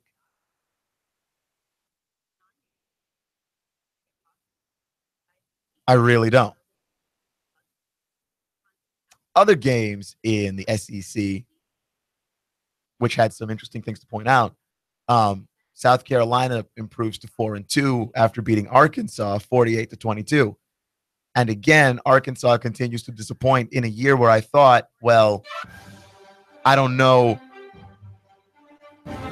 if this is Arkansas's year to really step up and be consistent, but you really have to consider the state of a football team that isn't able to find any ways to win or to be offensively successful early in games. Clutch with Keon Rose on 92.7 FM, Nooga Radio, and NoogaRadio.com. Traffic, news, and information. Nooga Radio. Digital FM 95.3 HD4 and 92.7 FM. 3, 2, 1. Chattanooga Radio. Digital FM 95.3 HD4. 92.7 FM's news now. Officer Jake Ketchum with the Chattanooga Police Department says he suffered back and neck injuries when a drunk driver slammed into the back of his patrol car. This happened on the Old Johnny Bridge. Daniel Upton was taken into custody. He blew a .212 blood alcohol level, over 2 times the legal drunk level. He's been given a bond totaling $24,250. He claims he had 2 vodkas. In Bradley County on Saturday night, a motorcyclist was found dead in a ditch on the side of the road. His girlfriend is the one who called 911 to notify the police. The authorities say he received fatal injuries from not wearing a helmet. It was later discovered the motorcycle was stolen out of Bradley County. Nooga Radio is the home of Sean Hannity every weekday from 3 to 6 right here, Nooga Radio. And Hamilton County schools on fall break all week. Russell Stroud, Nooga Radio, News Talk 92.7 now. Traffic, news, and information. Nooga Radio. Digital FM 95.3 HD4 and 92.7 FM. Broadcasting live to over 1 million souls in Chattanooga, the Tennessee Valley, and beyond on frequency modulation 92.7. Sean Hannity, 25,000 watts on digital FM 95.3 HD4. CBS Radio News. NASCAR, Bloomberg Markets, David Tulis, streaming strong at NoogaRadio.com. Live on YouTube and Facebook. Nooga Radio, News Talk 92.7. Chattanooga Radio. Power Hour News at noon and 9 being brought to you by Greg's Sandwich Works, featuring the best cuts of meats for your sandwich. Greg's Super Spuds, wraps and the most delicious salads in Chattanooga. Greg's Sandwich Works, 6337 East Brainerd Road, Chattanooga. Goss Insurance. Yes, we are local. And no, we don't have an 800 number. In fact, our mobile numbers are on our business cards. We live, work, play, and worship in Chattanooga, and we would love to help with your insurance. Business, auto, home, life insurance. Call now, save money. Call Goss Insurance for all your insurance needs. Goss Insurance, 875-2500. 875-2500. Hey, dude, check this out. Have you ever seen one so big? Whoa, look at the size of that. Look at this little itty-bitty one. Wow, that's really small. They have them big, small, and everything in between. You'll always find the biggest variety of knives at the knife shop at Frost Cutlery in Ottawa. We're talking about over 40 brands of knives, including Benchmade, W.R. Case & Sons, Booker, and all the Frost Cutlery brands. Now, Sam, you've been to the cutlery shop. Is it amazing? Spectacular. The knife shop at Frost Cutlery in Ottawa. They have knives, swords, kitchen knives, ammo, and reloading supplies, plus survival gear. It's the knife shop at Frost Cutlery, open 7 days a week. Hey, girls, you're going to love this. We're going to the knife shop. Hey, let's not tell them they have ammo and loading supplies. The knife shop at Frost Cutlery, open 7 days a week. You'll always find the biggest variety of knives. You're going to love the knife shop at Frost Cutlery in Ottawa. The knife shop. And tell them David Tulis sent you. Hi, this is Eric Felton. Taxes, accounting, business advice. I've got a neat brochure, 12 ways to improve your business profits. Come on by for a free consultation and we'll give you a copy. E.J. Pelton Company, 332-3339. He's doled out so much cash, such a huge mountain of cash, that he's become a national star. Rick Davis. You know the story. Cash, cash, cash, and more cash. People can't believe it. They want to see it. And now Rick Davis has a new TV show. National TV, USA and Canada. He's got the gold and silver, diamonds and rings. You get dizzy just thinking about it. Rick's selling. Rick's buying. Cash, cash, cash. We interrupt this commercial to bring you an important announcement. Rick Davis National TV Show, reaching over 80 million people nationally and internationally. Check your local listing for airtimes. Rick Davis hasn't gone Hollywood. He's gone Chattanoogan. And Hollywood loves it. And so will you. Rick Davis Gold and Diamonds debut show. See Rick Davis Gold and Diamonds Brainerd Road now. He's got the gold and silver, diamonds and rings. You get dizzy just thinking about it. Rick's selling. Rick's buying. The autographs are free. Hi, this is Eric Pelton. Taxes, accounting, business advice. I've got a neat brochure, 12 ways to improve your business profits. Come on by for a free consultation and we'll give you a copy. E.J. Pelton Company, 332-3339. Hey, Mom. Yes, Summer. I know what I'd like to do for Christmas this year. What would you like to do? Take shoeboxes full of goodies to the homeless military veterans. What would go into these shoeboxes? Toothbrushes, toothpaste, dental floss, deodorant, chapsticks, shampoo, soap, hand warmers, hand sanitizer, socks, gloves, toboggans, small Bibles, blankets, snacks, and cough drops. Where can people donate these items? Alpine Crest Elementary School, Sonic on Hickson Pike next to Frontrunner, Chick-fil-A in Northgate Mall in Hickson, and Nooga Radio below Goss Insurance across from Bojangles on Hickson Pike. When will we distribute the shoeboxes? On November 10th from 11 to 12:30 and December 15th from 10:30 to 12:30 at the Community Kitchen on East 11th Street, downtown Chattanooga. Please help us in donating these items for our shoebox campaign. No veteran should ever go homeless. Nooga Radio, digital FM 95.3 HD4 and 92.7 FM knows your opinion is important. So call 800-8949. Agree or disagree? Call 423-800-8949. 800-8949. Nooga Radio, 92.7 FM and 95.3 HD4. News Talk Nooga Radio.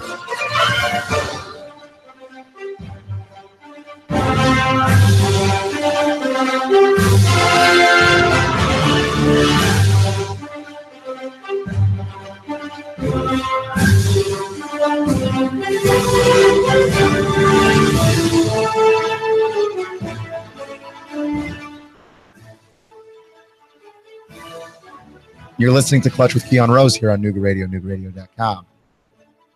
And a lot of injuries in the NFL this weekend, and I'm sure that that's going to have an impact on viewership this season because a lot of injuries across a lot of teams. J.J. Watt is injured for the Houston Texans, along with Whitney Merciless, by the way. So that's a big loss to that team, as well as the Giants losing their entire receiving corps, right? Odell Beckham Jr., Brandon Marshall, Sterling Shepard, gone, and gone.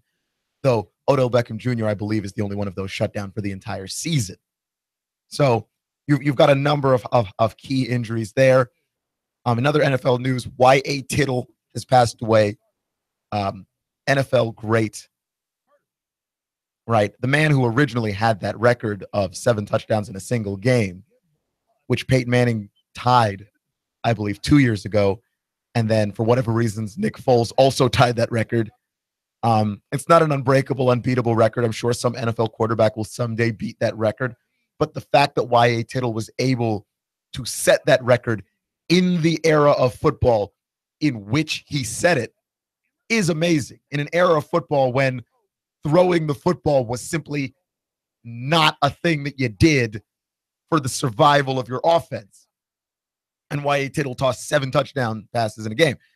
I mean, guy was an incredible player. So that's a big loss, I believe, to the NFL community, ultimately.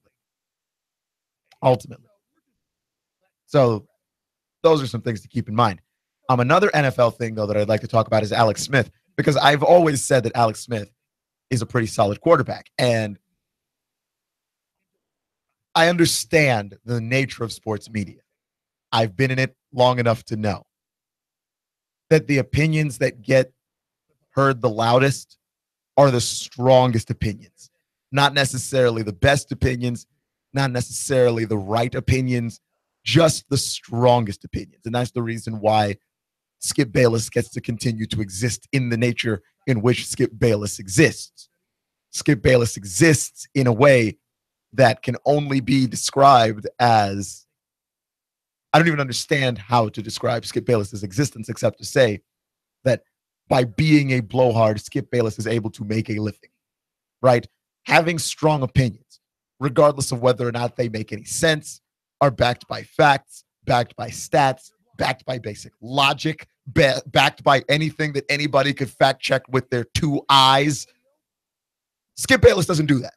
He doesn't do it, right? And then you've got other guys too, where you will naturally hold strong opinions in your life, and some of those strong opinions will naturally be wrong. That's just the nature of humanity. But when every word that comes out of your mouth is a super strong opinion, there's something wrong there. And then there's also that other level of sometimes sports guys wind up having the same strong opinion, right? Like we all think too similarly, and we all wind up with the same strong opinion. We do. We wind up with the same strong opinion. And one strong opinion in which everyone has the same strong opinion is, well, Alex Smith sucks, despite the fact that every coach he's ever played with will tell you he's incredibly intelligent, despite the fact that ever since the coach, Jim Harbaugh specifically, ever since then, having a good coach and a good culture and good players around him, he's been nothing if at the very least a solid player, but more than that, right? And Alex Smith gets criticized unfairly for a lot of things. He gets criticized for checking the ball down often, which is silly, right? He gets criticized for doing something that extends plays. And now Alex Smith has been given an offensive system and surrounded by probably the most talent he's ever been surrounded by in his entire career. And he doesn't just look good. He looks amazing, and everyone's shocked. Well, look, this is the NFL, guys. Everybody's good in the NFL. Everybody's good in the NFL. The difference that separates a good quarterback from a great quarterback is very often the talent that they have around him. And so you look at a guy like Alex Smith, and Alex Smith has always been good. And the prevailing idea of the national media is that no, he isn't good, because it's more funny and hilarious for all of us to agree that no, he isn't good. The problem with that is if you ever give him great players, then what, right? If you ever give him great players, then what? Oh, if he proves to be great, then that proves that it was him all along, which it was. You gotta stop getting hung up on these horrible, strong opinions that everybody has, right? This is how society ought to work. It ought to work with a bunch of people with a bunch of different ideas, and then we talk to each other and sort it out. And maybe because not everybody's ideas work all the time. Some people's ideas work sometimes, and some people's ideas work at other times. Nobody's ideas work 100% of the time.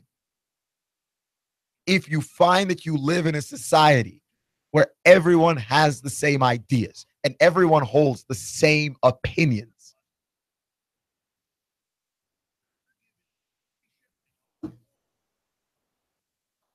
what do you want me to tell you? If everyone's got the same ideas, if everyone's got the same opinions, you can't go anywhere. You know what you call a society where everyone has the same opinions and the same ideas? Dead. Dead. I mean, goodness, didn't we learn this already with communist Russia and Stalin? Everybody lived in a society that was supposed to be perfect. And even though the society was the opposite of perfect, and in fact, garbage, nobody was allowed to admit that the society wasn't perfect. So everybody lived this lie where the society was great, even though the society was actually horrible. A society where everyone has the same ideas is a dead society. And sometimes the sports media can be a dead society. I don't know what to tell you on that except to say sometimes everybody develops this strong opinion, then they develop the same strong opinion and try to defend that opinion. We'll bring on analysts who will tell you the opposite of your opinion and still defend your bad idea. Change your idea if your idea is bad. Ideas can be bad. Change your idea if your idea is bad. That's not, that's not ridiculous. If your idea is bad, change it. Don't hold on to your same horrible idea. But no, the media's got to come to grips now with the idea that Alex Smith can be an MVP candidate, even though the Chiefs didn't go out there and get him any kind of big-time wide receiver. He's had Travis Kelce as a tight end this entire time. The only thing that's changed about this team is Kareem Hunt, and I'm sure having Kareem Hunt does take off a lot of pressure. But having a great running back, as we've learned down in Jacksonville with Blake Bortles, does not all of a sudden turn you into a great quarterback. You had to have been a great quarterback the entire time, right? And Andy Reid changing systems does play to Alex Smith's strengths. It does. But let's be honest. Alex Smith was a solid to great quarterback this entire time, and he's been a joke, and he's been a joke due to nothing that's his fault. The media just all got an idea. It was the same bad idea, and nobody wanted to let go of the bad idea. And anybody that did let go of the bad idea got mocked and ridiculed for letting go of a bad idea. And now you have to come to grips with the fact that, oh yeah, Alex Smith is actually good at football. He's actually really, really good at football. There's nothing you can really do about that. He's good. He's good. And you have to admit it. You have no choice. You have no say in the matter. Alex Smith is really good at football.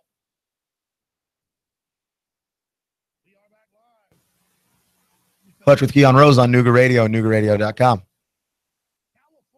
Dude can just play, but you've got to let him have it.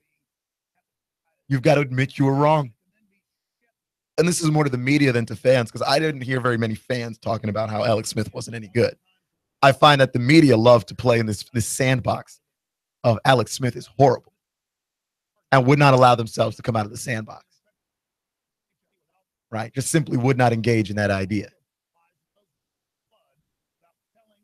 And now you have to go, oh, this guy could be an MVP candidate, and I don't know what to say now. He didn't suddenly become better. You wanted him to be bad, and he wasn't great enough. He wasn't great enough to run away from your notions of bad. That's your problem. That's a you problem. If you have bad ideas and you're afraid to change your bad ideas, that's a you problem. I really don't want to be the person to help you with that. I'm not supposed to be trying to figure that out for you. Your job as a member of the media is to be the person that's always looking at facts and always looking at things and going, okay, I've come up with ideas here, and to not be wrong in the first place. Not to double down on stupidity, which we very often do. I change my mind all the time. Like, I don't have a problem being the radio guy that changes his mind. If I'm introduced with new information and new facts, I will change my mind. I think that's just being smart. You know, I mean, call me crazy. I think that's just intelligence. Because most of you do it in your lives. Most of you believe something, and then if someone gives you new information, you'll change your mind. Because that's what normal people do. That's not what media people do. Media people are insane. We're crazy. And we have our pride to think about when we say something out loud, and we refuse to back down when we are wrong. Clutch with Keon Rose on Nooga Radio, NoogaRadio.com. Also, tonight, the Bears and the Vikings play. Nice NFC North battle, rivalry game going on. I know the Vikings aren't great, but they are still alive in playoff conversation. We're early enough in the season that that's a thing. Also, Sam Bradford comes back. I don't know how much that helps you enjoy this game, but it does make the Vikings slightly better. So there's that. The Bears, on the other hand, are not good. The Bears are very bad at football this year. Borderline unwatchable, I would say. That's my whole opinion on the issue, is that the Bears are actually an unwatchable football team. But tonight, they're starting Mitchell, don't call him Mitch Trubisky, our quarterback. And I like Mitch. I liked him in college. I did have some doubts about him being the first quarterback taken in the draft. I don't think he's the best quarterback in the draft. I thought Deshaun Watson was the best quarterback in the draft, right? Go back through the old Nooga Radio YouTube videos if you keep going back to before the draft. I thought Deshaun Watson was the best quarterback available. Deshaun Watson looks like the best quarterback available. We'll see how that stacks up against Mitch Trubisky and what's going on in Chicago, but they don't have a choice. They can't keep trying to start Mike Glennon, a man that they paid lots of money to be quarterback for them, that they should never have paid that much money to be quarterback for them. Right? Like they signed Mike Glennon. We all thought that was a stupid idea from the start. There wasn't one person that was like, oh yeah, Mike Glennon. Yeah, I really want to see what it is that Mike Glennon adds to this roster. I want to see if Mike Glennon can be the piece that pushes them over the top. Like, no, Mike Glennon was bad in Tampa Bay. That's why Tampa Bay went out and drafted Jameis Winston, right? They drafted Mike Glennon, and Mike Glennon was garbage. So they drafted Jameis. They drafted a guy to replace him. We knew Mike Glennon was bad. And then the Bears thought, well, we're going to zig while everybody else zags. And then Mike Glennon ended up getting drafted or getting signed by the Bears. What did they pay him? $10 million? $11 million? Something in there. Something in there. Too much money for Mike Glennon. And everybody on earth could have told you that Mike Glennon is not a good quarterback. Everybody knew this already. Right? They knew, and the Bears somehow thought they were the smartest guys in the room and would not acquiesce. So that is their own problem that they have now created, where they are trying to start their rookie quarterback because who they wanted to redshirt because their starting quarterback is so bad, he's not playable anymore. Right? And John Fox could be out of a job if he insists on playing Mike Glennon. So now we got to see Trubisky. We got to see what we got in Trubisky. Mitchell Trubisky. Now, there is a risk of throwing a quarterback out there too early, which I thought the Browns did with Deshaun Kaiser, because we knew when Deshaun Kaiser got drafted that Deshaun Kaiser was rough. He's rough. He was a project. He was not finished at Notre Dame. His college football coach, Brian Kelly, said as much. He's not finished. He's not a finished product.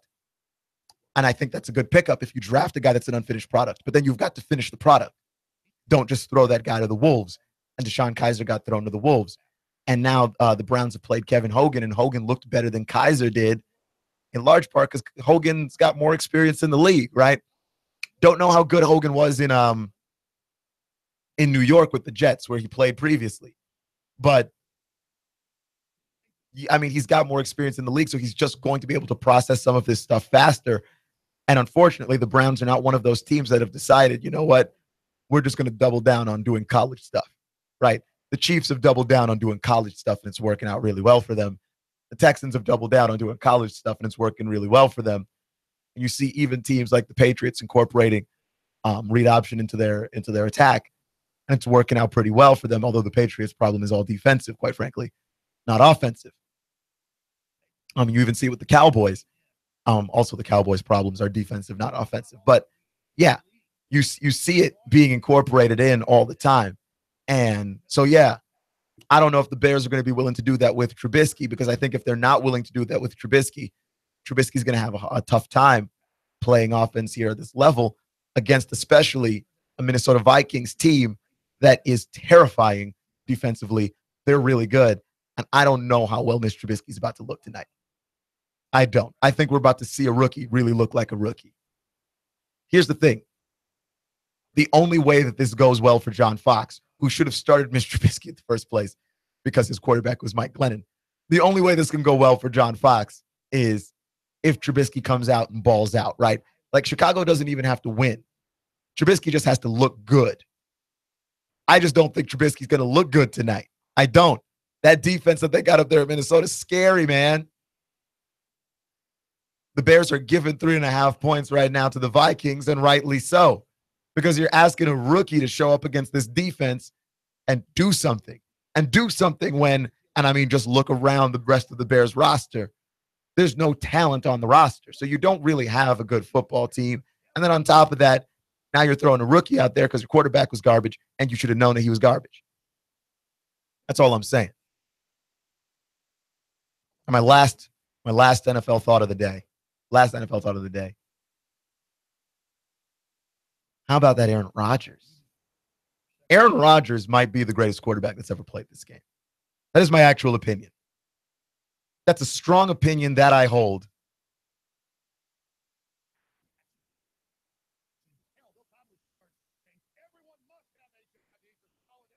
That is always going to be, to me, true.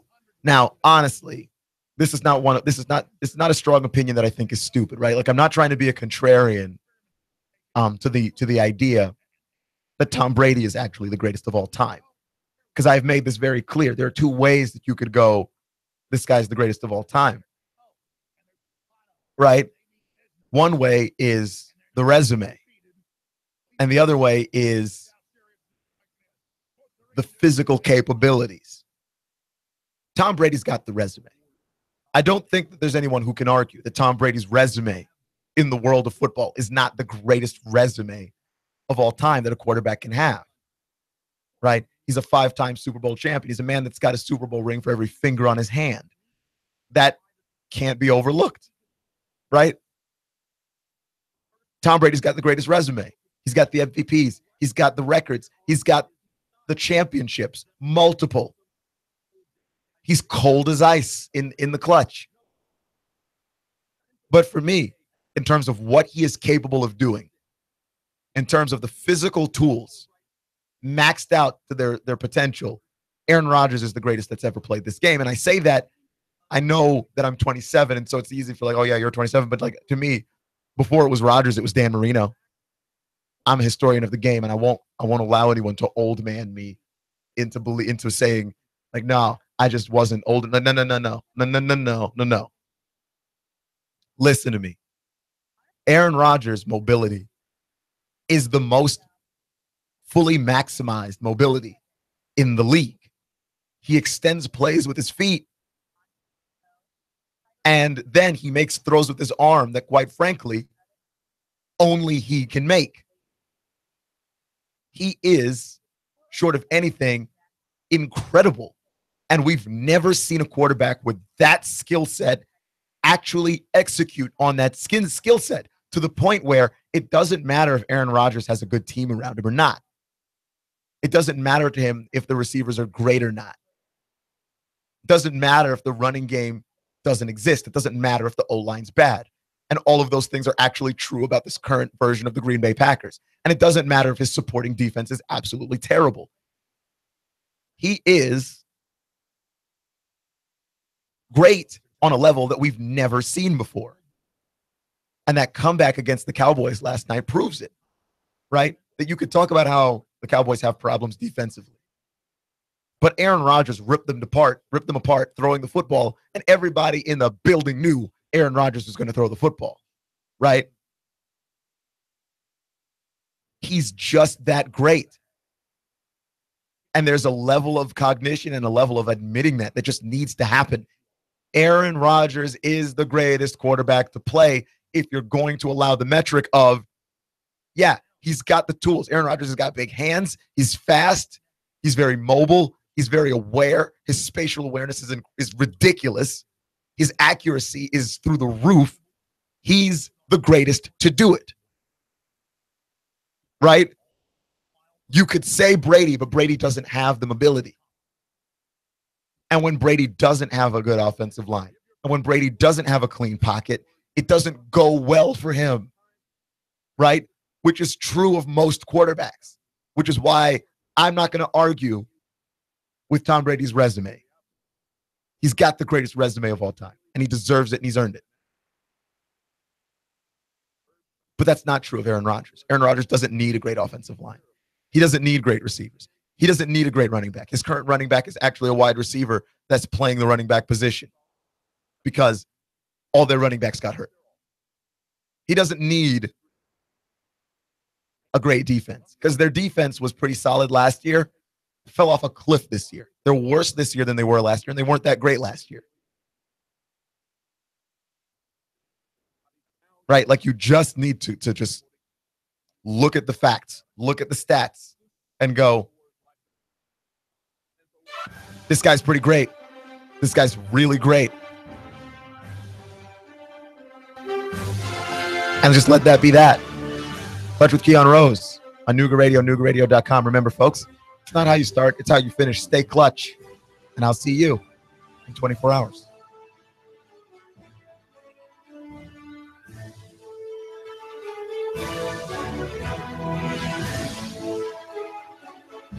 The Tennessee Valley's news talk leader. Nooga Radio. Digital FM 95.3 HD4 and 92.7 FM. 3, 2, 1. Chattanooga Radio. Digital FM 95.3 HD4. 92.7 FM's news now. Officer Jake Ketchum with the Chattanooga Police Department says he suffered back and neck injuries when a drunk driver slammed into the back of his patrol car. This happened on the Old Jolly Bridge. Daniel Upton was taken into custody. He blew a .212 blood alcohol level, over 2 times the legal drunk level. He's been given a bond totaling $24,250. He claims he had 2 vodkas. In Bradley County on Saturday night, a motorcyclist was found dead in a ditch on the side of the road.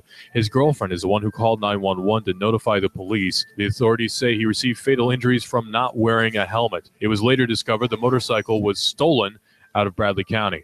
Nooga Radio is the home of Sean Hannity every weekday from 3 to 6 right here, Nooga Radio. And Hamilton County schools on fall break all week. Russell Stroud, Nooga Radio, News Talk 92.7 now.